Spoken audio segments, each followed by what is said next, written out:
നമസ്കാരം. ആഗോള കത്തോലിക്ക സഭയുടെ തലവൻ എന്നും മാർപ്പാപ്പയായിരിക്കും. കത്തോലിക്ക സഭയിൽ ഒരു മാർപ്പാപ്പയുടെ അദ്ദേഹം രാജിവെക്കേണ്ടതുണ്ടോ?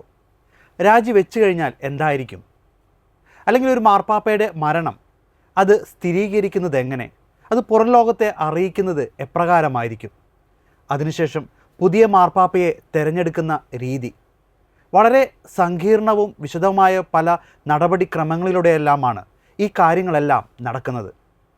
ഈ വിഷയങ്ങളിലെല്ലാം വളരെ ആധികാരികമായും വ്യക്തമായും നമ്മളോട് പറഞ്ഞു തരുന്നതിനായി ഇന്നിവിടെ എത്തിയിരിക്കുന്നത് പ്രശസ്ത ദൈവശാസ്ത്രജ്ഞനും ബൈബിൾ പണ്ഡിതനുമായ റവറൻഡ് ഡോക്ടർ ഫിലിപ്പ് തയ്യിൽ അച്ഛനാണ്.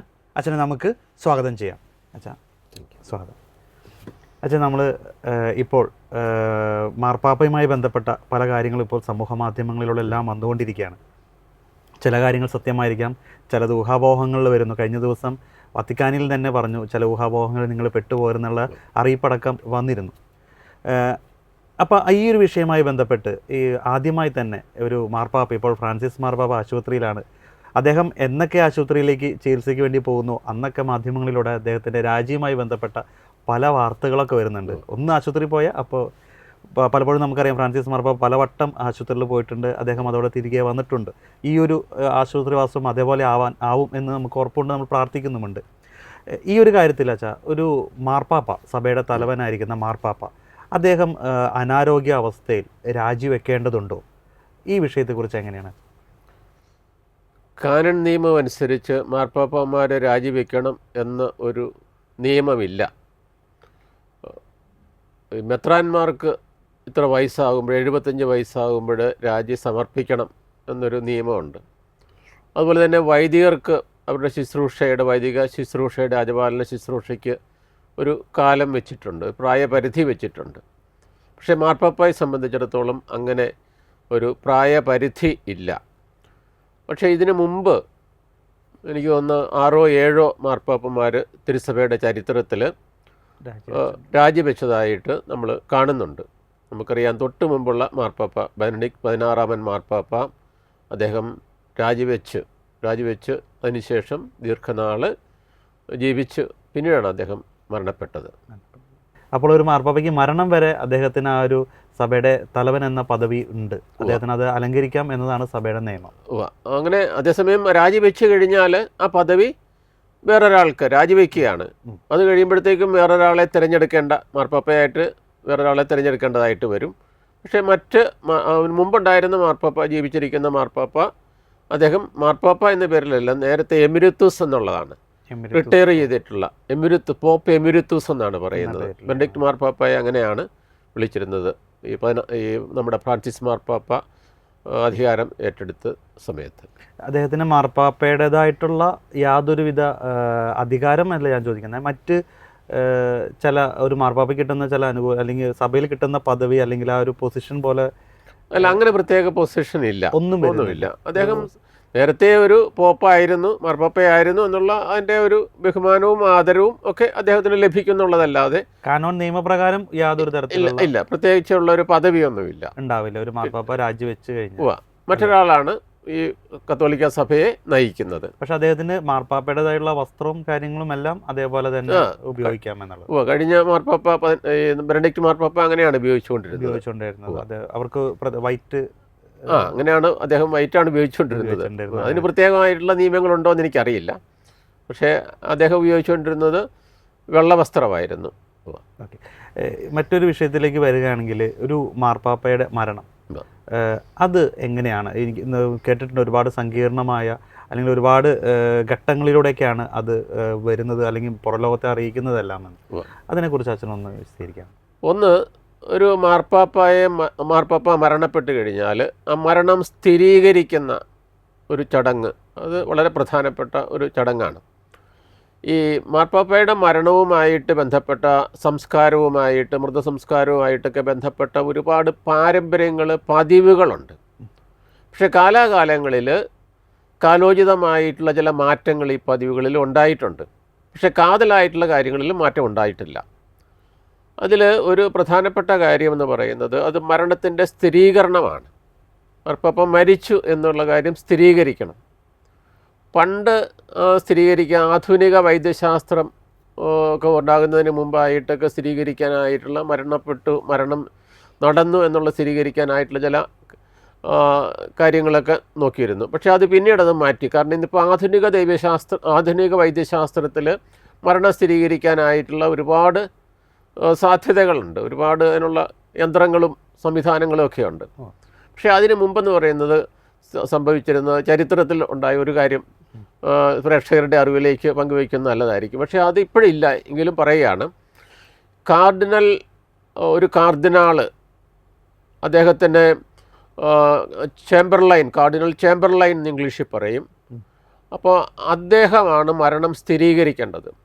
പണ്ട് ചെയ്തുകൊണ്ടിരുന്നൊരു ഒരു നടപടിക്രമം എന്ന് പറയുന്നത് മരണപ്പെട്ട ഈ മാർപ്പാപ്പായുടെ സമീപത്ത് ചെന്ന് അദ്ദേഹത്തിൻ്റെ മാമോദീസ പേര് 3 തവണ വിളിച്ച് അതിന് മറുപടി ലഭിക്കുന്നില്ലെന്നുണ്ടെങ്കിൽ അദ്ദേഹം ഈ മാർപ്പാപ്പ മരണപ്പെട്ടു എന്ന് ഉറപ്പിക്കുകയാണ്. ഇന്ന് അങ്ങനെയല്ല. ഇന്ന് വൈദ്യശാസ്ത്രം അദ്ദേഹം മരണപ്പെട്ടു എന്ന് സ്ഥിരീകരിച്ച് കഴിയുമ്പോൾ, പക്ഷേ ഈ കമർലേങ്കോ അല്ലെങ്കിൽ ലത്തീനിൽ കമർലേങ്കോ എന്നാണ് പറയുന്നത്, ഈ കാർഡിനൽ കമർലേങ്കോ എന്ന് പറയുന്ന അദ്ദേഹമാണ് ഇത് സ്ഥിരീകരിക്കുന്നത്. അപ്പോൾ അദ്ദേഹം എന്ത് ചെയ്യുന്നെന്ന് വെച്ച് കഴിഞ്ഞാൽ, വൈദ്യശാസ്ത്രം സ്ഥിരീകരിച്ച് കഴിയുമ്പോൾ ഈ പതിവ് തെറ്റിക്കാതെ തന്നെ അദ്ദേഹത്തിൻ്റെ അടുത്ത് ചെന്നിട്ട് അദ്ദേഹം സ്ഥിരീകരിക്കുകയാണ്. വൈദ്യശാസ്ത്രം പറഞ്ഞതിന് ശേഷം അദ്ദേഹമാണ് സ്ഥിരീകരിക്കുന്നത് എന്നുള്ളതാണ്. ഈ സ്ഥിരീകരണത്തിന് ശേഷം ഔദ്യോഗികമായിട്ട് സ്ഥിരീകരിക്കുകയാണ്. അപ്പോൾ ഇങ്ങനെ സ്ഥിരീകരിച്ച് അത് വത്തിക്കാൻ പാലസിലുള്ള ആളുകളുടെ സാന്നിധ്യത്തിലാണ്. മാർപ്പാപ്പായുടെ ഏറ്റവും അടുത്ത് ഇടപെടുന്ന സെക്രട്ടറി ഉണ്ടാകും, മറ്റു ചില കർദിനാളന്മാരുണ്ടാകും. അവരുടെ സാന്നിധ്യത്തിലാണ് ഔദ്യോഗികമായിട്ട് അത് സ്ഥിരീകരിക്കുകയും അത് പ്രൊക്ലെയിം ചെയ്യുകയും ചെയ്യുന്നത്. അത് പ്രൊക്ലെയിം ചെയ്യുന്ന ഇപ്പോഴത്തെ ഒരു പുതിയ നിയമം അനുസരിച്ച് മാർപ്പാപ്പ മരണപ്പെട്ടു എന്നുള്ള കാര്യം ഈ കമർലേങ്കോയാണ് ഡിക്ലെയർ ചെയ്യുന്നത്. കാർഡിനൽ കമർലേങ്കോ ആണ് ഡിക്ലെയർ ചെയ്യേണ്ടത്, പ്രഖ്യാപിക്കേണ്ടത്. അപ്പോൾ ആ പ്രഖ്യാപനം നടത്തേണ്ടത് മാർപ്പാപ്പായുടെ പ്രൈവറ്റ് ചാപ്പലിൽ വെച്ചായിരിക്കണം എന്ന് പുതിയതായിട്ടുള്ള ഒരു ക്രമത്തിൽ വന്നിട്ടുണ്ട്. അതിന് മുമ്പ് എങ്ങനെയായിരുന്നു? അത് അദ്ദേഹത്തിൻ്റെ ബെഡ്റൂമിൽ വെച്ചാണ്. അപ്പോൾ അത് മാത്രമല്ല, ഈ കമർലേങ്കോ എന്ന് പറയുന്ന, ഇപ്പം ഒരു മാർപ്പാപ്പ മരണപ്പെട്ട് കഴിഞ്ഞാൽ മരണപ്പെട്ട് കഴിഞ്ഞും പിന്നെ പുതിയതായിട്ടൊരു മാർപ്പാപ്പായെ തിരഞ്ഞെടുക്കുന്ന വരെയുള്ള കാലഘട്ടത്തിൽ പരിശുദ്ധ സിംഹാസനം ഒഴിഞ്ഞു കിടക്കുകയാണ്. സേദേ വക്കാന്തെ എന്നാണ് പറയുന്നത്. സേദ എന്ന് പറയുന്നത് ചെയർ ഒഴിഞ്ഞു കിടക്കുക. വക്കാന്തെ എന്ന് പറയുന്നത് വെക്കേറ്റ് ചെയ്യുന്ന, വേക്കൻ്റാണ്. എംറ്റി ചെയർ എന്ന് പറയുന്ന ഇതാണ്. സിംഹാസനത്തിൽ ആരും ഇല്ല. അപ്പോൾ ഈ കാലഘട്ടത്തിൽ സഭയ്ക്ക് ഈ സഭയുടെ അനുദിനക്രമങ്ങളും കാര്യങ്ങളും ഒക്കെ കത്തോലിക്ക സഭയുടെ നടന്നു പോകണം. അതിന് പ്രധാനപ്പെട്ട പങ്ക് വഹിക്കുന്ന 2 കർദിനാളന്മാരുണ്ട്. അതിലൊന്നാണ് ഈ മുമ്പ് പറയുന്ന കമർലേങ്കോ എന്ന് പറയുന്നത്. കമർലേങ്കോ എന്ന് പറഞ്ഞ പദവിയാണല്ലോ, ഒരു പദവിയാണ്. എന്താണ് ശരിക്കും? അപ്പോൾ ഒരു കമർലേങ്കോ എന്ന് പറയുന്ന കർദിനാളിൻ്റെ പദവിയുള്ള കർദിനാളിൻ്റെ പ്രധാനപ്പെട്ട ഉത്തരവാദിത്വം എന്ന് പറയുന്നത് ഈ മാർപ്പാപ്പായുടെ വത്തിക്കാൻ്റെ സ്വത്തുക്കൾ, അതുപോലെ തന്നെ വരുമാനം, ഇവയൊക്കെ നോക്കുന്ന, അതിൻ്റെ മേൽനോട്ടം വഹിക്കുക എന്ന് പറയുന്ന ഒരു കാര്യമാണ്. അതൊരു വലിയൊരു പദവി തന്നെയാണ്. കാരണം അതിൻ്റെ ക്രയവിക്രയങ്ങൾ, അതിൻ്റെ വരവ് ചെലവുകൾ, ഇതിനൊക്കെ എല്ലാം കൂടെ കൂടിയിട്ട് അതിന് നേതൃത്വം കൊടുക്കുക എന്ന് പറയുന്ന ഒരു ഇതാണ്. അതാണ് അദ്ദേഹത്തിൻ്റെ ഒരു പേപ്പൽ ഫിനാൻസ് ഓഫീസറാണ് എന്ന് വേണമെങ്കിൽ നമുക്ക് പറയാനായിട്ട് സാധിക്കും. പക്ഷേ ഇദ്ദേഹമാണ് ഒരു മാർപ്പാപ്പ മരണപ്പെട്ട് കഴിഞ്ഞാൽ അദ്ദേഹത്തിൻ്റെ ചില കർമ്മങ്ങൾ അത് ഔദ്യോഗികമായിട്ട് ഡിക്ലെയർ ചെയ്യുക മാത്രമല്ല, അത് രേഖപ്പെടുത്തുകയും ചെയ്യുന്നത് ഇദ്ദേഹമാണ്. പിന്നെ അത് കഴിഞ്ഞിട്ട് ഉടൻ തന്നെ ഈ മരണം സ്ഥിരീകരിച്ച് കഴിഞ്ഞിട്ട് ഉടനെ തന്നെ മാർപ്പാപ്പായുടെ മുറി, അദ്ദേഹം താമസിച്ചിരുന്ന മുറി സീല് ചെയ്യുക എന്നുള്ള ഒരു പദമാണ്. അത് എന്താ അങ്ങനെ ഒരു അതിന് കാരണമുണ്ട്. മുറി സീല് ചെയ്യുന്നതിന് മുമ്പ് തന്നെ അദ്ദേഹത്തിൻ്റെ മാർപ്പാപ്പ ഉപയോഗിക്കുന്ന മുക്കുവൻ്റെ മോതിരം, ഫിഷർമാൻസ് റിംഗ് എന്ന് പറയുന്നതാണ്, ഇംഗ്ലീഷിലത് പറയും. മുക്കുവൻ്റെ മാർപ്പാപ്പയുടെ അധികാര മുദ്രയുള്ള ഈ മോതിരവും എടുക്കുക. പിന്നെ മാർപ്പാപ്പയുടെ സീല് ഉണ്ടെന്നുണ്ടെങ്കിൽ അതും എടുക്കുക. അതും എടുത്തിട്ട് മറ്റ് കർദിനാളന്മാരുടെ അവിടെയുള്ള കർദിനാളന്മാരുടെയും അതുപോലെ മാർപ്പാപ്പായുടെ ഏറ്റവും അടുത്ത് നിൽക്കുന്ന ആൾക്കാരുടെയും നേതൃത്വത്തിൽ ഇത് നശിപ്പിക്കുകയും ചെയ്യുക എന്നുള്ളതാണ്. അപ്പോൾ അതായത് അദ്ദേഹത്തിൻ്റെ മോതിരം, മറ്റ് ഏതെങ്കിലും തരത്തിലുള്ള സീൽ, ഔദ്യോഗികമായിട്ടുള്ള സീൽ ഉണ്ടെന്നുണ്ടെങ്കിൽ അത് നശിപ്പിക്കുന്നു. അതിൻ്റെ കാരണം എന്തെന്ന് വെച്ച് കഴിഞ്ഞാൽ അദ്ദേഹത്തിൻ്റെ ഈ മോതിരം എന്ന് പറയുമ്പോൾ അദ്ദേഹത്തിൻ്റെ അധികാര ചിഹ്നവും കൂടിയാണ്. അപ്പോൾ മാർപ്പാപ്പ മരണപ്പെട്ട് കഴിഞ്ഞാൽ അദ്ദേഹത്തിൻ്റെ അധികാര കാലം തീർന്നു കഴിഞ്ഞു എന്നുള്ളതാണ്. അപ്പോൾ ഓരോ മാർപ്പാപ്പയ്ക്കും അവരുടേതായിട്ടുള്ള മോതിരങ്ങളുണ്ടാകും, അവരുടെ മോതിരം ഉണ്ടാകും അധികാരമായിട്ടുള്ള. അപ്പോൾ ഒരു മാർപ്പാപ്പയുടെ മോതിരം അദ്ദേഹത്തിൻ്റെ അധികാരം കഴിയുമ്പോൾ, അധികാര കാലാവധി മരണത്തോടുകൂടി കഴിയുമ്പോഴത്തേക്കും അത് നശിപ്പിച്ച് കളയും. അത് നശിപ്പിച്ച് കളയുന്നതിൻ്റെ വേറൊരു കാരണം എന്താ വെച്ച് കഴിഞ്ഞാൽ, നശിപ്പിച്ച് കളയുന്നല്ല, നശിപ്പിക്കും. അപ്പോൾ അതിനൊരു കാരണം എന്താണെന്ന് വെച്ച് കഴിഞ്ഞാൽ, മറ്റാരെങ്കിലും ഈ അധികാര മോതിരം ഉപയോഗിച്ച് അതൊരു മുദ്രയായിട്ട് കൂടി ഇത് ഉപയോഗിക്കാവുന്നതാണ്. അത് ദുരുപയോഗം ചെയ്യരുത്, ഏതെങ്കിലും ഒരു ഡോക്യുമെൻ്റ് ഫോർജ് ചെയ്യാനായിട്ടൊന്നും ഉപയോഗിക്കരുത്. അതുകൊണ്ടാണ് അത് നശിപ്പിക്കുന്നതെന്ന് പറയുന്നത്. അതുപോലെ തന്നെ എന്തുകൊണ്ടാണ് ഇത് സീല് ചെയ്യുന്നത് എന്ന് പറയുന്നത് വെച്ച് കഴിഞ്ഞാലും, അദ്ദേഹത്തിൻ്റെ മുറി എന്ന് പറയുമ്പോഴത്തേക്ക് നമ്മൾ കിടപ്പ് മുറി മാത്രമല്ല, നമ്മൾ അതിന് തന്നെ ഓഫീസുകളൊക്കെ ഉണ്ട്. അതിലത്തെ പ്രധാനപ്പെട്ട കത്തോലിക്ക സഭയെ സംബന്ധിച്ചുള്ളതാണ്. പ്രധാനപ്പെട്ട രഹസ്യരേഖകളും മറ്റ് എല്ലാം ഉണ്ട്. അപ്പോൾ അവിടേക്ക് മറ്റാരും പ്രവേശിക്കാതിരിക്കാൻ വേണ്ടിയിട്ടാണ് സീല് ചെയ്യുന്നത്. അതുപോലെ തന്നെ ഈ കർദിനാള്, അപ്പോൾ അദ്ദേഹം മാർപ്പാപ്പയുടെ വിൽപ്പത്രം വല്ലതുണ്ടെങ്കിൽ ആ വിൽപ്പത്രവും അദ്ദേഹം സൂക്ഷിക്കും എന്നുള്ളതാണ്. ഈ കമർലങ്കയ്ക്കായിരിക്കുമോ വിൽപ്പത്രം നേരത്തെ കൊടുത്തു വയ്ക്കുന്നത്? അങ്ങനെ ചിലപ്പോൾ അങ്ങനെ കൊടുക്കു വെക്കുകയല്ല, അത് എഴുതി അദ്ദേഹം എവിടെയെങ്കിലും സൂക്ഷിച്ചിട്ടുണ്ടാകും, മാർപ്പാപ്പ സൂക്ഷിച്ചിട്ടുണ്ടാകും. അപ്പോൾ അത് എവിടെയാണെന്നുള്ളതൊക്കെ അറിയാൻ പറ്റും. അപ്പോൾ ആ വിൽപ്പത്രവും അദ്ദേഹത്തിൻ്റെ കസ്റ്റഡിയിൽ ഉണ്ടാകും. അത് പിന്നീട് കർദിനാൾ തിരുസംഘത്തിന് കൈമാറുകയാണ്. ഒരല്പം കൂടെ കഴിയുമ്പോഴത്തേക്കും അത് കൈമാറുന്നതാണ്. അപ്പോൾ ഇത് അദ്ദേഹത്തിൻ്റെ ഉത്തരവാദിത്തങ്ങളിൽ ചെയ്യേണ്ട കാര്യങ്ങളാണ്. ഇത് ആ സമയം തന്നെ ഇതൊക്കെ നടന്നിരിക്കുമോ? റൂം പൂട്ടുന്നതും അധികാരമോതിരം നശിപ്പിക്കുന്നതെല്ലാം പെട്ടെന്ന്, അതായത് അടുത്ത ക്രമങ്ങളാണ്, ഓരോ ക്രമമായിട്ട് ഇത് കഴിഞ്ഞിട്ടാണ് പിന്നീടുള്ള മറ്റു കാര്യങ്ങൾ നടക്കുന്നത്. ഇത് അതേ ദിവസം തന്നെ സംഭവിക്കുമോ? സാധാരണഗതിയിൽ നമ്മളിപ്പം, കാരണം ഇതിനെല്ലാത്തിനും അതിൻ്റെ സിസ്റ്റം ഉണ്ടെന്നുള്ളതാണ്. അതിനുള്ള ആളുകൾ ഒക്കെ ഉണ്ടാകും. അതിപ്പം പെട്ടെന്ന് 1 മണിക്കൂറിനുള്ളിൽ 2 മണിക്കൂറിനുള്ളിൽ സംഭവിക്കുന്നതായിട്ട് നമ്മൾ കരുതരുത്. അതിൻ്റെ പ്രൊസീജിയറാണ് വാസ്തവത്തിൽ, അതിൻ്റെ ഒരു പ്രോസസ്സുണ്ട്. അപ്പോൾ ഇത് ഇങ്ങനെയുള്ള കാര്യങ്ങൾ നിർവഹിക്കാനായിട്ടുള്ളതിൻ്റെ ഉത്തരവാദിത്തം എന്ന് പറയുന്നത് ഈ കാർഡിനലിനാണ്. ഈ കാര്യങ്ങളെല്ലാം അദ്ദേഹത്തിൻ്റെയാണ്. അതുപോലെ തന്നെ ഈ കമർലങ്കയുടെ മറ്റൊരു ഉത്തരവാദിത്വം എന്ന് പറയുന്നത്, ഈ പിന്നീട് മാർപ്പാപ്പയുടെ ഭൗതിക ശരീരത്തിൻ്റെ സംസ്കാര കർമ്മങ്ങൾക്ക് അതിനുള്ള ക്രമീകരണം നടത്തുക എന്നുള്ളതും ഈ കമർലേങ്കോയുടെ ഉത്തരവാദിത്തത്തിൽപ്പെട്ടതാണ്. അപ്പോൾ സേദേ വെക്കാന്തെ എന്ന് പറയുന്ന ആ കാലഘട്ടത്തിൽ കമർലേങ്കോയ്ക്ക് നല്ല ഒരു ഉത്തരവാദിത്തം ഉണ്ട് എന്ന് നമ്മൾ മനസ്സിലാക്കണം. പ്രധാനപ്പെട്ട ഉത്തരവാദിത്തം കൂടിയാണ്. അതിൻ്റെ ക്രമീകരണങ്ങൾ നടത്തുക എന്ന് പറയുന്നത് എളുപ്പമല്ല. അതിന് കാരണം നമുക്കിനി അതിൻ്റെ ക്രമീകരണങ്ങളെക്കുറിച്ച് പറയുമ്പോഴത്തേക്കും അത് ഇത്ര സങ്കീർണമാണെന്ന് നമുക്ക് മനസ്സിലാക്കാനായിട്ട് സാധിക്കും. പിന്നെ അതോടൊപ്പം തന്നെ മറ്റ് വലിയ ഒരു ഉത്തരവാദിത്തം ആർക്കാണെന്ന് ചോദിച്ചു കഴിഞ്ഞാൽ, കർദിനാളന്മാരുടെ സംഘത്തിൻ്റെ തലവൻ ഉണ്ട്, Dean of the college of cardinals എന്ന് പറയുന്ന കർദിനാൾ സംഘത്തിൻ്റെ തലവന് ഡീന്. അപ്പോൾ അദ്ദേഹത്തിന് വലിയൊരു ഉത്തരവാദിത്വമുണ്ട്. ഇപ്പോൾ ഇദ്ദേഹമാണ്, കർദിനാൾ തിരുസംഘത്തിൻ്റെ തലവനാണ് മാർപ്പാപ്പ മരിച്ച വിവരം രാഷ്ട്രത്തലവന്മാരെ അറിയിക്കുന്നത്. അതുപോലെ തന്നെ ഡിപ്ലോമാറ്റ്സ്, നമുക്കറിയാം ഓരോ രാജ്യത്തിൻ്റെയും ഡിപ്ലോമാറ്റ്സ് അവിടെയുണ്ട്, ഡിപ്ലോമസി ഉണ്ടല്ലോ, റിലേഷൻഷിപ്പ് ഉണ്ട്. അപ്പോൾ അവരെ അറിയിക്കുന്നു. ഇത് ഇദ്ദേഹത്തിൻ്റെ ഒരു ഉത്തരവാദിത്വമാണ്. അതുപോലെ തന്നെ മറ്റ് ലോകത്തുള്ള കർദിനാളന്മാരെയൊക്കെ അറിയിക്കുന്നതും ഇദ്ദേഹത്തിൻ്റെ ഉത്തരവാദിത്വമാണ്. അതുപോലെ തന്നെ മാർപ്പാപ്പ മരിച്ചു കഴിഞ്ഞിട്ട് ഏതാനും നാളുകൾ 15-നും 22-നും ഒക്കെ ഇടയ്ക്ക് 2 ആഴ്ച 3 ആഴ്ചയ്ക്ക് 2 ആഴ്ചയ്ക്ക് 3 ആഴ്ചയ്ക്ക് ഇടയ്ക്ക് കോൺക്ലേവ് കൂടുന്നു. അപ്പോൾ ഈ കോൺക്ലേവ്, അത് നമുക്ക് പിന്നീട് അതേക്കുറിച്ച് പറയാം. കോൺക്ലേവിൻ്റെ സമ്മേളനത്തിനായിട്ട് കർദിനാളന്മാരെ അറിയിക്കുന്നതും ക്ഷണിക്കുന്നതും എല്ലാം ഈ ഇദ്ദേഹമാണ്. അതായത് മാർപ്പാപ്പ മരിച്ചു കഴിഞ്ഞാൽ രാജിവെച്ച് കഴിഞ്ഞാൽ സഭയുടെ ഭരണം നടക്കുന്നത് എങ്ങനെയാണെന്ന് വെച്ച് കഴിഞ്ഞാൽ, ആ ഭരണം നടക്കുന്നത് കർദിനാൾ തിരുസംഘമാണ് സഭയുടെ ഭരണം നടത്തുന്നത്.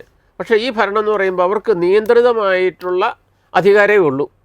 പുതിയതായിട്ട് എന്തെങ്കിലും തുടങ്ങാനോ തീരുമാനം എടുക്കാനോ വലിയ കാര്യങ്ങളെക്കുറിച്ച് തീരുമാനം എടുക്കാനോ ഒന്നും സാധിക്കില്ല. അപ്പോൾ ഇതിൻ്റെ പുതിയൊരു മാർപ്പാപ്പായെ തിരഞ്ഞെടുക്കുന്നത് വരെ ഈ കർദിനാൾ സംഘം ഒരുമിച്ച് കൂടുകയും തീരുമാനങ്ങൾ എടുക്കുകയും, പക്ഷേ അത് നടപ്പാക്കാനായിട്ടുള്ള ഉത്തരവാദിത്വം ഈ മുമ്പ് പറഞ്ഞ കമർലേങ്കോ. എനിക്ക് തോന്നുന്നു അച്ഛൻ നേരത്തെ പറഞ്ഞു വെച്ചാൽ ഇപ്പോൾ ഒരു മാർപ്പാപ്പയുടെ മരണത്തോടു കൂടി അദ്ദേഹവുമായി ബന്ധപ്പെട്ട ഇപ്പോൾ സ്റ്റേറ്റ് സെക്രട്ടറി അങ്ങനെയുള്ള വലിയ അധികാരത്തിലുള്ള അതെല്ലാം ഇല്ലാതെ ആവുകയാണ്. അത് ഇല്ലാതാവുന്നുണ്ട്. അതായത് എന്താണെന്ന് വെച്ച് കഴിഞ്ഞാൽ നമുക്കറിയാമല്ലോ, ഒരു രാജ്യത്തെ പ്രധാനമന്ത്രി മരിച്ചു കഴിഞ്ഞാലും അദ്ദേഹത്തിൻ്റെ ക്യാബിനറ്റ് മിനിസ്റ്റേഴ്സ് ഒക്കെ സ്വമേധയാ അവരുടെ പദവി നഷ്ടപ്പെടുകയാണ്.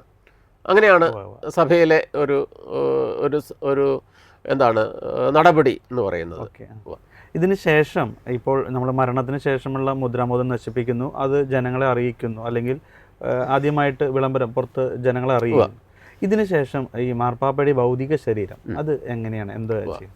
പിന്നീട് ഈ മൃതസംസ്കാര കർമ്മങ്ങൾ അതിനുള്ള നടപടിയാണ് ചെയ്യുന്നത്. അതിന് 3 ഘട്ടങ്ങളുണ്ട്. 3 ഘട്ടങ്ങൾ.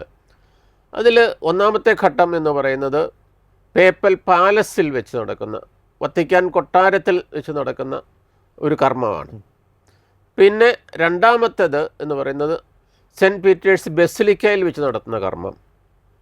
മൂന്നാമത്തേത് എന്ന് പറയുന്നത് അദ്ദേഹത്തിൻ്റെ ഭൗതിക ശരീരം സംസ്കരിക്കുന്ന സ്ഥലത്ത് വെച്ച് നടക്കുന്ന കർമ്മമാണ്.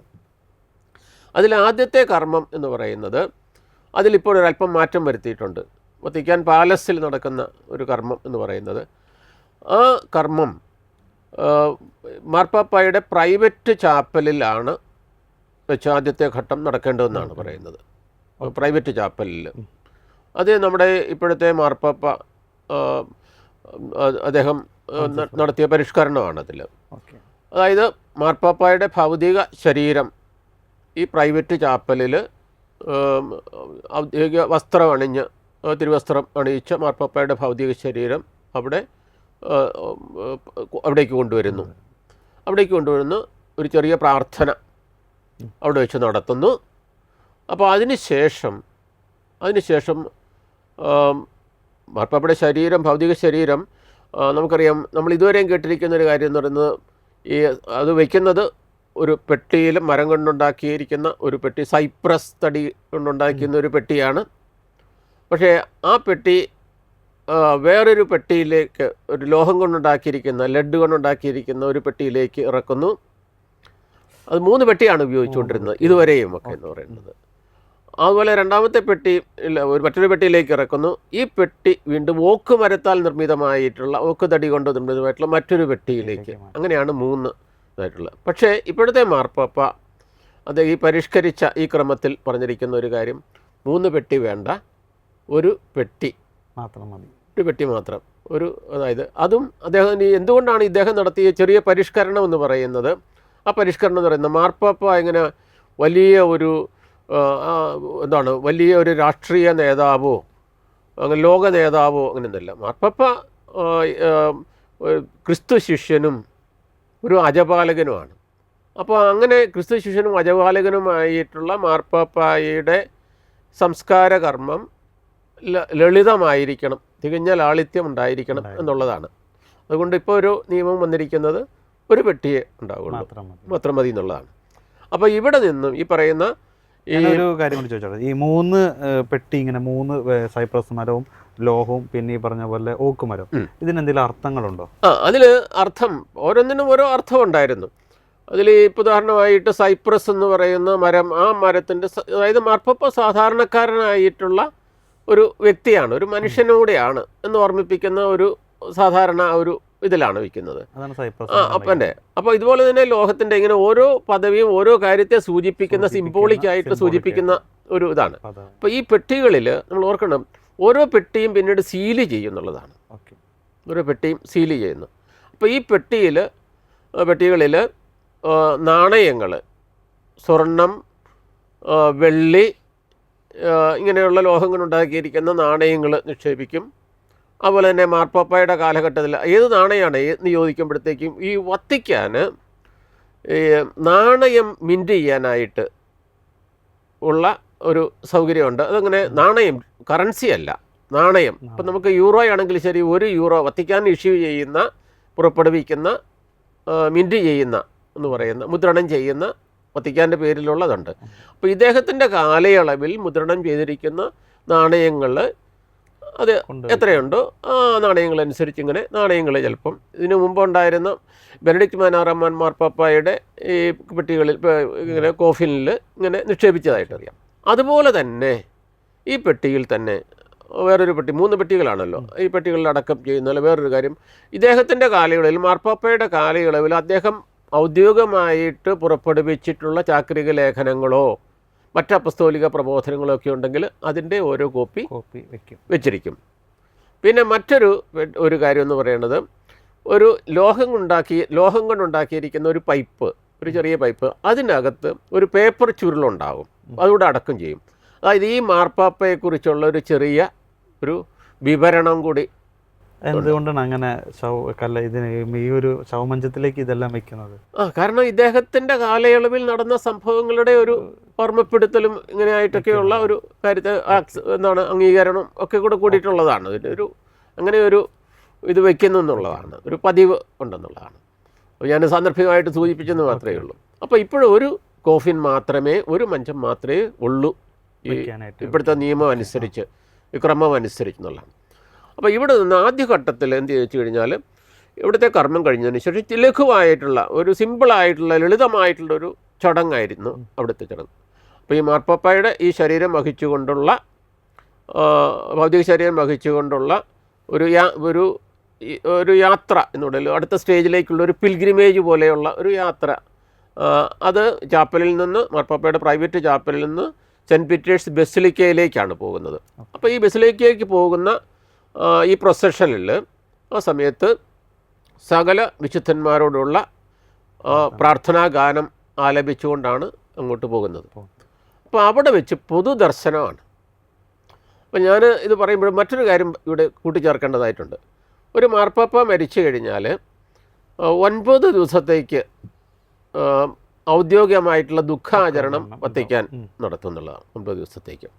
അപ്പോൾ ഈ 9 ദിവസത്തേക്ക് മാർപ്പാപ്പയ്ക്ക് വേണ്ടിയിട്ട് സെൻറ്റ് പീറ്റേഴ്സ് ബസിലിക്കയിൽ വിശുദ്ധ ബലി അർപ്പണവും പ്രത്യേകമായ വിധത്തിൽ നടക്കും എന്നുള്ളതാണ്. അപ്പം രണ്ടാമത്തെ ഘട്ടത്തിൽ മാർപ്പാപ്പയുടെ പ്രൈവറ്റ് ചാപ്പലിൽ നിന്ന് ഭൗതിക ശരീരം വഹിച്ചുകൊണ്ട് പ്രാർത്ഥനാഗീതം ആലപിച്ചുകൊണ്ട് ബസിലിക്കയിലേക്ക് പോവുകയാണ്, സെൻറ്റ് പീറ്റേഴ്സ് ബസിലിക്കയിലേക്ക് പോവുകയാണ്. അവിടെ മാർപ്പാപ്പയുടെ ഭൗതിക ശരീരം എല്ലാവർക്കും കാണത്തക്ക വിധത്തിൽ പൊതുദർശനത്തിനായിട്ട് വയ്ക്കുന്നു.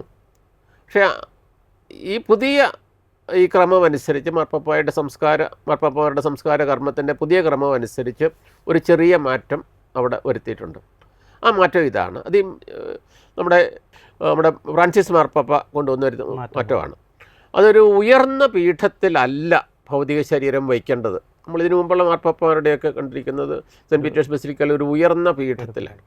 അല്ല, ആ പീഠത്തിന് ഒരു കുറച്ചുകൂടെയൊക്കെ അത്രയും ഉയർച്ച വേണ്ട, താഴ്ത്തി അങ്ങനെ വെക്കുക എന്നുള്ളൊരു എളിമ കൊണ്ടായിരിക്കും.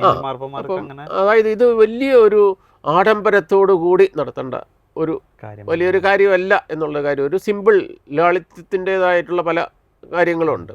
അപ്പോൾ അങ്ങനെയുള്ള ഒരു ഇത് വെച്ചിട്ടുണ്ട്, അങ്ങനെ ഒരു നിയമം വെച്ചിട്ടുണ്ട്. അപ്പോൾ ഈ കാലയളവിലാണ് ഇദ്ദേഹത്തിൻ്റെ ഭൗതിക ശരീരം, ഇപ്പോൾ സാധാരണഗതിയിൽ ഒരു മാർപ്പാപ്പ മരിച്ചു കഴിഞ്ഞിട്ട് 4 ദിവസത്തിനുള്ളിൽ, സാധാരണഗതിയിൽ 4 ദിവസത്തിനുള്ളിൽ 4നും 6നും ഇടയ്ക്കുള്ള ദിവസങ്ങൾക്കുള്ളിലാണ് മൃതസംസ്കാരം നടക്കുന്നത്. അങ്ങനെ നിയമം ഇല്ലെങ്കിൽ പോലും സാധാരണ നടക്കുന്നത് അങ്ങനെയാണ്, 4-6 ദിവസങ്ങളിൽ.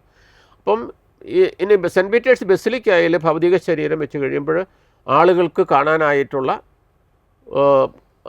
ആദരവർപ്പിക്കാനായിട്ടുള്ള ഒരു അവസരമാണ്.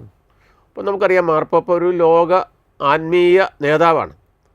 അപ്പോൾ അദ്ദേഹത്തിന് അവസാനമായിട്ട് കാണാനായിട്ട് ലോക നേതാക്കന്മാർ, രാഷ്ട്രത്തലവന്മാർ, അതുപോലെ തന്നെ ലോകത്തിലെ മറ്റ് മതങ്ങളിലെ ആത്മീയ നേതാക്കൾ, സാംസ്കാരിക, ഇങ്ങനെ പല ആളുകൾ വരും എന്നുള്ളതാണ്. ലക്ഷക്കണക്കിന് ആളുകൾ ദർശനത്തിനായിട്ട് വരും. അപ്പോൾ ഈ പൊതുദർശനത്തിന് ഇവിടെ വയ്ക്കുമ്പോൾ എല്ലാവർക്കും കാണത്തക്ക വിധത്തിലുള്ള സൗകര്യങ്ങൾ ഉണ്ടാകും. അതോടൊപ്പം തന്നെ നമ്മൾ ഈ സെൻറ്റ് പീറ്റേഴ്സ് ബസിലിക്കയിലാണ് അവിടെ മാർപ്പാപ്പയ്ക്ക് വേണ്ടിയിട്ടുള്ള വിശുദ്ധ ബലിയർപ്പണം ഉണ്ടാകും, മറ്റ് പ്രാർത്ഥന ശുശ്രൂഷകളും ഉണ്ടാകുമെന്നുള്ളത്. ഈ പൊതുദർശനത്തിന്റെ ഇടയിലും ഇതെല്ലാം നടന്നുകൊണ്ടിരിക്കും. അത് ഒരു സൈഡിൽ ഉള്ളതാണ്. അപ്പോൾ അങ്ങനെ നടക്കും എന്നുള്ളതാണ്.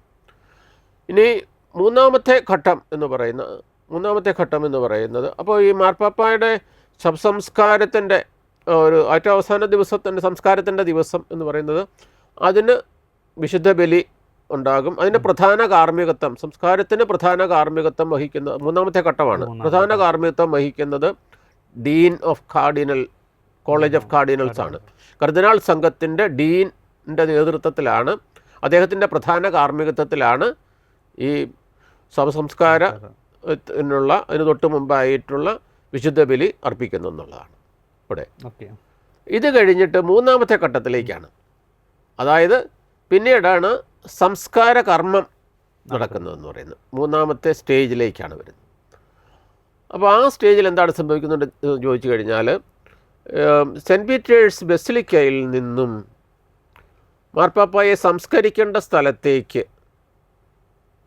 ഈ ഭൗതിക ശരീരം വഹിച്ചുകൊണ്ടുള്ള ഒരു യാത്രയാണ്. മാർപ്പാപ്പായെ സംസ്കരിക്കുന്നത് ഇതുവരെയും എന്ന് പറയുന്നത് സെൻറ്റ് പീറ്റേഴ്സ് ബസിലിക്കയുടെ നേരെ അടിയിൽ ഒരു ഭൂഗർഭ അറ പോലെ ക്രിപ്റ്റുണ്ട്. അവിടെയാണ് സാധാരണ മാർപ്പാപ്പന്മാർ സംസ്കരിക്കുന്നത്. അതെ, അവിടെയാണ്. അങ്ങനെ ഏതാണ്ട് ഒരു 140ഓളം മാർപ്പാപ്പന്മാർ ഇതിനോടകം അവിടെ അടക്കിയിട്ടുണ്ട് എന്നുള്ളതാണ്. അതുപോലെ പലരുടെയും ഒക്കെ ടൂമ്പിൽ പ്രത്യേകമായിട്ട് എഴുതിയിട്ട് കൊണ്ടുവരാനും എന്നുള്ളതാണ്. അടക്കുന്ന ദൃശ്യങ്ങൾ തത്സമയം കാണാൻ പറ്റില്ലായിരിക്കും. അതെ, അതെന്തുകൊണ്ടെന്ന് വെച്ച് കഴിഞ്ഞാൽ അത് വളരെ കുറച്ച് പേര് മാത്രമേ ഉള്ളൂ ഈ അടക്കപ്പെടുന്ന സ്ഥലത്തേക്ക് പ്രവേശനമുള്ളൂ. അതിൻ്റെ കാരണം വെച്ച് കഴിഞ്ഞാൽ ഇതൊരു ഭൂഗർഭ, അവിടേക്ക് ഇറങ്ങിപ്പോകാനായിട്ടുള്ള വഴികളൊക്കെ ഉണ്ടെങ്കിൽ ശരി, അധികം പേർക്ക് അവിടെ നിൽക്കാനായിട്ട് പറ്റത്തില്ല എന്നുള്ളതാണ്, അങ്ങോട്ട് പോകാനായിട്ടില്ല. അതുകൊണ്ട് ഏറ്റവും അടുത്ത ആളുകൾ മാത്രം മാർപ്പാപ്പായുടെ മാസ്റ്റർ ഓഫ് സെറിമണി ഉണ്ടാകും, പിന്നെ ഈ പറയുന്ന പ്രധാനപ്പെട്ട കർദിനാളന്മാരുണ്ടാകും. അങ്ങനെ അധികം പേരൊന്നും ഉണ്ടാവില്ല. അപ്പോൾ അവരുടെ സാന്നിധ്യത്തിലാണ് ഏറ്റവും അവസാനത്തെ പ്രാർത്ഥനാ ശുശ്രൂഷ അവിടെ നടക്കുന്നതും സംസ്കാര കർമ്മം ഏറ്റവും അവസാനത്തെ ഇതെന്താണ് നടക്കുകയൊക്കെ ചെയ്യുന്നത്, കർമ്മം നടക്കുകയും ചെയ്യുന്നത്. മാർപ്പാപ്പയുടെ അതുപോലെയായിരുന്നു. തത്സമയം പോലും നമുക്ക് ഒരു കർട്ടൻ വന്ന് പറഞ്ഞതിന് ശേഷം പിന്നീട് നമുക്കൊന്നും കാണാൻ സാധിച്ചിരുന്നില്ല. അതിനുശേഷം പിന്നീട് മണിക്കൂറുകൾക്ക് ശേഷമാണ് അതിനുള്ളിൽ നടന്ന വീഡിയോ അവർ പുറത്ത് നമുക്ക് തന്നത്. അതെ, അപ്പം അത് ആ സ്ഥലം നമ്മൾ ഇറങ്ങി ചെല്ലുമ്പോൾ നമുക്ക് കാണാം. അതായത് നമ്മൾ പിൽഗ്രിംസ് ആയിട്ട് അവിടെ പോകുമ്പോൾ നമുക്ക് ഈ മാർപ്പാപ്പന്മാരെ അടക്കിയ സ്ഥലം സെൻറ്റ് പീറ്റേഴ്സ് ബസിലിക്കയുടെ അടിഭാഗത്തേക്ക് നമുക്ക് ഇറങ്ങി ചെന്ന് കാണാം. നമുക്ക് തന്നെ നമ്മൾ ആ സമയത്ത് പോവുകയാണെങ്കിൽ തന്നെയും ചില അങ്ങനെ വിശാലമായിട്ടുള്ള ഒരു ഭൂഗർഭ അറവയാണെന്ന് പറയാനായിട്ട് സാധിക്കില്ല. പക്ഷേ വിശാലമായിട്ടുള്ള ഏരിയ വേണ്ടത് ഉണ്ട്. അതുകൊണ്ടാണ് അത്രയും പേരുകൾ എത്ര പേര് അടക്കിയിട്ടുണ്ട് നേരത്തെ? 100-ലധികം മാർപ്പാപ്പ അടക്കിയിട്ടുണ്ട്. എനിക്ക് തോന്നുന്നു ഇപ്പോൾ ഫ്രാൻസിസ് മാർപ്പാപ്പ അദ്ദേഹത്തിൻ്റെ മരണത്തെക്കുറിച്ചൊക്കെ പറഞ്ഞിട്ടുണ്ട്. അതിനകത്ത് അദ്ദേഹം ആഗ്രഹം പറഞ്ഞത് മറ്റൊരു ദേവാലയത്തിലേക്ക്. അതെ, അതൊരു നല്ല ഒരു വെളിപ്പെടുത്തലാണ്. അതായത് 2023 നമ്മുടെ മാർപ്പാപ്പ ഫ്രാൻസിസ് മാർപ്പാപ്പ തൻ്റെ ഒരു ആഗ്രഹം പ്രകടിപ്പിക്കുകയുണ്ടായി. ഒരു പക്ഷേ ആ ആഗ്രഹം പിന്നീട് വരുന്ന ആളുകൾ എന്നല്ല, വത്തിക്കാനിലുള്ള ഉത്തരവാദിത്തപ്പെട്ട ആളുകൾ അത് നടപ്പാക്കിയേക്കും. അപ്പോൾ അദ്ദേഹത്തിൻ്റെ ആഗ്രഹം എന്ന് പറയുന്നത് തന്നെ ഈ വത്തിക്കാൻ ക്രിപ്റ്റിലല്ല, ഈ സെൻറ്റ് പീറ്റേഴ്സിൻ്റെ ബസിലിക്കയുടെ താഴെയുള്ള മാർപ്പാപ്പന്മാരെ സാധാരണ അടക്കം ചെയ്യുന്ന സ്ഥലത്തല്ല, മറിച്ച് അവിടെ നിന്ന് ഒരു 4.5 കിലോമീറ്ററോളം അകലെയുള്ള ഒരു ബസിലിക്കയിലാണ് സാന്താ മരിയ മജോറെ എന്ന് പറയുന്ന, അതായത് സെയിൻറ്റ് മേരി മേജർ എന്ന് പറയുന്ന ഒരു വലിയ ബസിലിക്കയാണ്. ആ ബസിലിക്കയിലാണ് തന്നെ അടക്കം ചെയ്യേണ്ടതെന്ന് അദ്ദേഹം ആഗ്രഹം പ്രകടിപ്പിക്കുകയുണ്ടായി. ഒരുപക്ഷെ അതിൻ്റെ കാരണം എന്ന് വെച്ച് കഴിഞ്ഞാൽ അദ്ദേഹത്തിന് വളരെ ഇഷ്ടപ്പെട്ട ഒരു ദേവാലയമാണത്. അതുപോലെ തന്നെ അദ്ദേഹം പലപ്പോഴും സന്ദർശിച്ചിട്ടുള്ള ഒരു ദേവാലയമാണ്. അപ്പോൾ ഇതിന് മുമ്പ് ഒരു 6 മാർപ്പാപ്പന്മാരെ അതിന് മുമ്പ് അടക്കം ചെയ്തിട്ടുണ്ടെന്നുള്ളതാണ്. അത് നൂറ്റാണ്ടുകൾക്കൊക്കെ മുമ്പാണ്. പക്ഷെ അദ്ദേഹം ഇങ്ങനെ ഒരു ആഗ്രഹം പ്രകടിപ്പിച്ചിട്ടുണ്ട്. അതുപോലെ തന്നെ അച്ഛൻ നേരത്തെ പറഞ്ഞ പോലെ ഫ്രാൻസിസ് മാർപ്പാപ്പ പലപ്പോഴും വിദേശയാത്രകൾ പോകുന്നതിന് മുമ്പും അതിന് ശേഷവും അവിടെ വന്ന് മാതാവിനോട് പ്രത്യേകിച്ച് പ്രാർത്ഥിച്ചും നന്ദിയും പറഞ്ഞുമാണ് പോവാറ്, അല്ലേ? അത് ശരിയാണ്. അപ്പോൾ അതുകൊണ്ട് ഈ ദേവാലയത്തോട് ഒരു പ്രത്യേകമായിട്ടുള്ള ഒരു സ്നേഹവും ആദരവും ഒക്കെ ഉള്ളതുകൊണ്ടായിരിക്കാം അദ്ദേഹം തൻ്റെ ഭൗതിക ശരീരം അവിടെ അടക്കം ചെയ്യണമെന്നുള്ള ആഗ്രഹം പ്രകടിപ്പിച്ചത്. ഈ മറ്റൊരു വിഷയം, ഈ മാർപ്പാപ്പമാരുടെ മരണങ്ങൾ വരുമ്പോൾ വത്തിക്കാൻ നമുക്കറിയാം ഒരു സ്വതന്ത്ര രാഷ്ട്രമാണ്, പക്ഷേ ഏറ്റവും ചെറിയൊരു രാജ്യമാണ്, ഏറ്റവും ചെറിയ, വളരെ ചുരുക്കം സ്വന്തമായി 120 ഏക്കറോ 118 ഏക്കർ സ്ഥലമുള്ളൂ, വളരെ ചുരുക്കം സ്വന്തമായി. അപ്പം ഇങ്ങനെ വരുമ്പോൾ ഇപ്പോൾ പറഞ്ഞ പോലെ, പക്ഷേ നേരത്തെ പറഞ്ഞാൽ മറ്റു പല രാജ്യങ്ങളുമായിട്ടുള്ള ഡിപ്ലോമാറ്റിക് റിലേഷൻസ് ഉണ്ട്, എംബസികൾ അവിടെയുണ്ട്. ഈ കാര്യത്തിൽ ഒരു മാർപ്പാപ്പയുടെ മരണം വരുമ്പോൾ എല്ലാ ലോകരാഷ്ട്ര നേതാക്കളും അവിടെ വരും. അങ്ങനെ വരുമ്പോൾ ഇത് ഇറ്റാലിയൻ ഗവൺമെൻറ്റിൻ്റെ ഒരു സപ്പോർട്ട്, പല കാര്യങ്ങളിലും ഇറ്റാലിയൻ ഗവൺമെൻറ് വത്തിക്കാനെ ഹെൽപ്പ് ചെയ്യുന്നുണ്ട്. ഈ വിഷയത്തിൽ എങ്ങനെയായിരിക്കും? ഇറ്റാലിയൻ ഗവൺമെൻറ് തീർച്ചയായിട്ടും വത്തിക്കാനുമായിട്ട് നല്ല ഗവൺമെൻറ്റിന്, അല്ലെങ്കിൽ വത്തിക്കാൻ ഇറ്റാലിയൻ ഗവൺമെൻറ്റുമായിട്ട് സാമാന്യം നല്ല ബന്ധമാണുള്ളത്. അപ്പോൾ ഇങ്ങനെയൊക്കെയുള്ളൊരു അവസരത്തിൽ നമുക്കറിയാം, മാർപ്പാപ്പ നമ്മുടെ ഇപ്പോഴത്തെ മാർപ്പാപ്പ ആശുപത്രിയിലായിരിക്കുമ്പോൾ ഇറ്റാലിയൻ പ്രൈം മിനിസ്റ്റർ അദ്ദേഹത്തെ ചെന്ന് കാണുകയും അതുപോലെ തന്നെ രോഗവിവരം അന്വേഷിക്കുകയും ആശംസകൾ നേരുകയൊക്കെ ചെയ്യുന്നുള്ളതാണ്. നല്ലൊരു ബന്ധമുണ്ട്. അതുപോലെ മാർപ്പാപ്പയൊക്കെ മരിക്കുമ്പോൾ സംസ്കാരത്തിലും പങ്കെടുക്കാനും ആദരാഞ്ജലികൾ അർപ്പിക്കാനുമായിട്ടൊക്കെ ലോകത്തിലെ വിവിധ രാജ്യങ്ങളിൽ നിന്നുമൊക്കെ രാഷ്ട്രത്തലവന്മാർ വരുന്നുണ്ട്. അപ്പോൾ ഇവർക്കൊക്കെ സെക്യൂരിറ്റി എന്നുള്ളത് വളരെ പ്രധാനപ്പെട്ട കാര്യമാണ്. സെക്യൂരിറ്റി കൊടുക്കുക എന്നുള്ളതാണ്. നമുക്കറിയാമല്ലോ, വത്തിക്കാൻ എന്നങ്ങനെ സെക്യൂരിറ്റി കൊടുക്കാനൊന്നും പറ്റില്ല. അപ്പോൾ അതിൻ്റെ സെക്യൂരിറ്റിയുടെ എല്ലാ കാര്യങ്ങളും ഒക്കെ ചെയ്യുന്നതും ഒക്കെ ഈ ഇറ്റാലിയൻ ഗവൺമെൻറ്റാണ്. അപ്പോൾ നല്ല ബന്ധമാണ്. നമുക്കിപ്പം ജൂബിലി ഇയറാണ്. ആ ജൂബിലി ഇയർ പ്രമാണിച്ച് റോമിൽ ഒരുപാട് പരിഷ്കാരങ്ങൾ വരുത്തിയിട്ടുണ്ട് ഇറ്റാലിയൻ ഗവൺമെൻറ്. ആൾക്കാർ പല ദേശങ്ങളിൽ നിന്നൊക്കെ ഒരുപാട് ആൾക്കാർ, ലക്ഷക്കണക്കിന് ആൾക്കാർ വരുമ്പോഴത്തേക്ക് അതിനുള്ള സൗകര്യമൊക്കെ ഒരുക്കിയിരിക്കുന്നത് ഇറ്റാലിയൻ ഗവൺമെൻറ്റാണെന്നുള്ളവർക്ക് ഒരുക്കിക്കൊണ്ടിരിക്കുന്നതൊക്കെ ഇറ്റാലിയൻ ഗവൺമെൻറ്റാണ്. അപ്പം ഗവൺമെൻറ്റിൻ്റെ ഒരു സപ്പോർട്ട്, സഹകരണം എപ്പോഴും ആവശ്യമാണ്. അത് അവർ ചെയ്യുന്നുണ്ട്. ആ വിഷയങ്ങൾ